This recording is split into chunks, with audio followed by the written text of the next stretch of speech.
Assalamualaikum warahmatullahi wabarakatuh. Perkenalkan, nama saya Nur Hidayani dengan NIM 23/2018-0015 dari Prodi Akuntansi, Fakultas Ekonomi dan Bisnis Universitas Islam Asafiyah. Di sini saya akan menjelaskan pengaruh Komite Audit dan Financial Stability terhadap kecurangan laporan keuangan, studi empiris pada perusahaan BUMN non-keuangan yang terdaftar di Bursa Efek Indonesia periode 2016 sampai 2020. Berdasarkan data yang telah diolah oleh peneliti, kasus kecurangan laporan keuangan perusahaan BUMN non-keuangan periode 2016 sampai 2020 dapat dijabarkan sebagai berikut. Pada tahun 2016 terdapat 10 kasus, pada tahun 2017 terdapat 10 kasus, pada tahun 2018 terdapat sebanyak 9 kasus, pada tahun 2019 terdapat 10 kasus, dan pada tahun 2020 peneliti baru menemukan sebanyak 3 kasus. Kecenderungan perusahaan melakukan kecurangan laporan keuangan biasanya didasari oleh tuntutan untuk senantiasa melakukan perbaikan dan peningkatan kinerja guna meningkatkan nilai perusahaan yang nantinya akan disajikan di laporan keuangan. Kecurangan dalam laporan keuangan menyebabkan informasi menjadi tidak valid dan tidak sesuai dengan mekanisme pelaporan keuangan. Berikut contoh kasus kecurangan laporan keuangan. Pada tahun 2016, PT Timah Persero Tbk, TIMS, diduga memberikan laporan keuangan yang fiktif pada semester 1 2015. Guna menutupi kinerja perusahaan yang terus mengkhawatirkan, selama 3 tahun di mana laba operasi mengalami kerugian sebesar 59 miliar. Hal ini diperkuat dengan rasio leverage PT TIMS dari tahun 2012 hingga semester 1 2015 yang selalu mengalami peningkatan. Ketua Ikatan Karyawan Timah (IKT) Ali Samsuri mengatakan mengenai penyerahan 80% wilayah tambang milik PT TIMS kepada mitra usaha dan memiliki konsekuensi negatif terhadap masa depan PT Timah terutama bagi 7.000 karyawan. Hubungan variabel independen terhadap variabel dependen. Beberapa penelitian mengenai pengaruh Komite Audit dan Financial Stability terhadap kecurangan laporan keuangan yang cenderung memberikan hasil yang berbeda di setiap risetnya. Penelitian yang sebelumnya dilakukan oleh Larasati et al. 2020, keahlian keuangan Komite Audit dapat memberikan pengaruh positif signifikan terhadap kecurangan laporan keuangan. Namun, hasil tersebut tidak sejalan dengan hasil yang diperoleh Luciatna et al. 2020 dan Kurniawan et al. 2020. Rapat Komite Audit tidak memiliki pengaruh terhadap kecurangan laporan keuangan. Hasil penelitian dari Videla A. Afiyah 2020 menunjukkan bahwa financial stability berpengaruh negatif dan signifikan terhadap kecurangan laporan keuangan. Namun, hasil tersebut tidak sejalan dengan hasil penelitian yang dilakukan oleh Siswantoro 2020 dan Dwi Mariadi et al. 2020.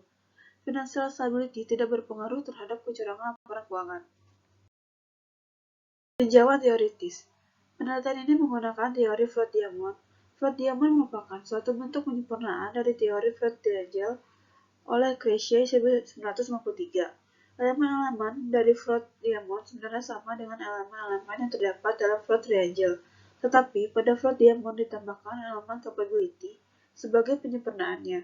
Capability sebagai elemen pembaharuan dari Freud-Triangle yang dikemukakan oleh Wolff dan Hermanson mampu mencegah terjadinya fraud. Wolff dan Hermanson 2004 berpendapat bahwa penipuan tidak akan terjadi tanpa orang yang tepat dengan kemampuan yang tepat untuk melaksanakan setiap detail dari penipuan.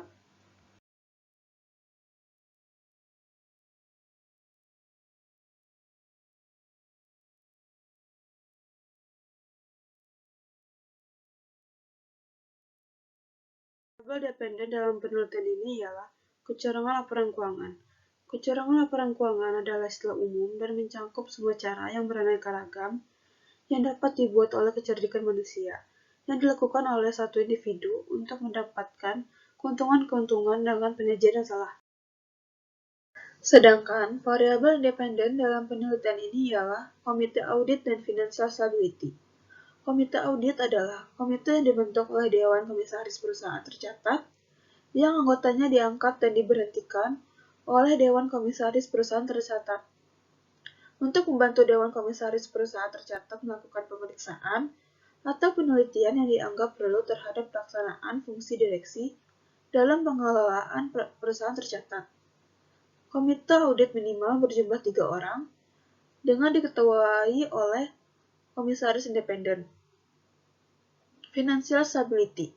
Financial stability adalah keadaan yang menggambarkan suatu perusahaan dalam kondisi stabil. Kestabilan kondisi perusahaan dapat dilihat dari bagaimana keadaan aset yang dimilikinya.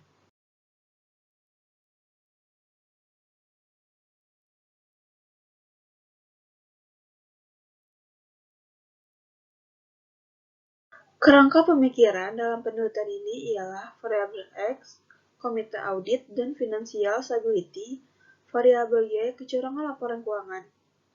Berdasarkan kerangka pemikiran tersebut, peneliti dapat menyimpulkan hipotesis sebagai berikut. H1 komite audit tidak berpengaruh terhadap kecurangan laporan keuangan. H2 financial stability berpengaruh positif terhadap kecurangan laporan keuangan.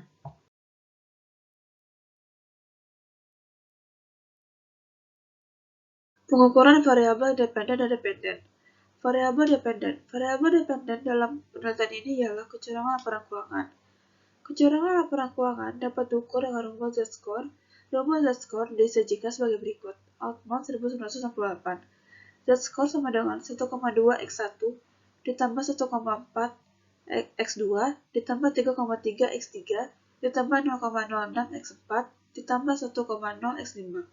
Keterangan X1 sama dengan working capital atau total asset, X2 sama dengan retained earnings atau total asset, X3 sama dengan earnings before interest and tax atau total asset, X4 sama dengan market value of equity atau book value of total liability, X5 sama dengan sales atau total asset. Variabel independen.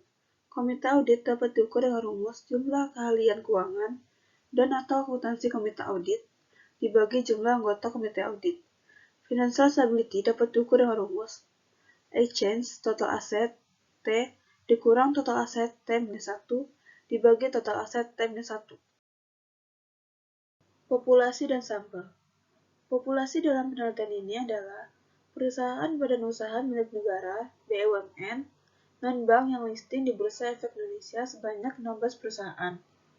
Metode pengambilan sampel yang digunakan dalam penelitian ini adalah metode purposive sampling. Purposive sampling adalah pengambilan sampel secara sengaja sesuai dengan persyaratan sampel yang diperlukan. Berikut kriteria-kriteria yang digunakan dalam pengambilan sampel dalam penelitian ini antara lain perusahaan badan usaha milik negara BUMN yang sudah terdaftar di Bursa Efek Indonesia pada tahun 2016 sampai 2020. Perusahaan badan usaha milik negara BUMN selain di bidang perbankan, mengungkapkan data-data yang berkaitan dengan variabel penelitian dan tersedia dengan lengkap.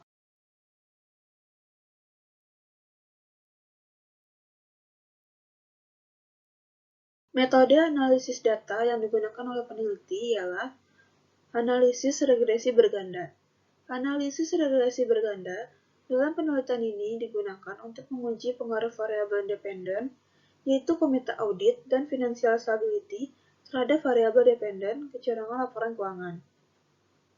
Model regresi berganda, multiple regression, dilakukan terhadap model yang diajukan peneliti dengan menggunakan software SPSS, uji hipotesis menggunakan uji koefisien determinasi R2, uji signifikan simultan, uji statistik F, dan uji parsial, uji T. Sekian yang dapat saya sampaikan. Mohon maaf bila ada kekurangannya. Wassalamualaikum warahmatullahi wabarakatuh.